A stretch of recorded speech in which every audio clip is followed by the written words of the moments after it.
辆要做保养，不止机油要换，他们其实在引擎里面都会有一些滤网。像这个客人进来，他这次是做引擎的维修，这台是 Suzuki 的台铃的，它里程数到达像每1万公里，我们都要帮客人巡过。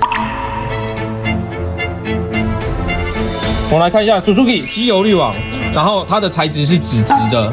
纸质的过滤效果一定会比较好，但是一定要定期更换。如果它堵塞了，就像水槽，如果水槽的滤网堵住了，是不是水会流不过去？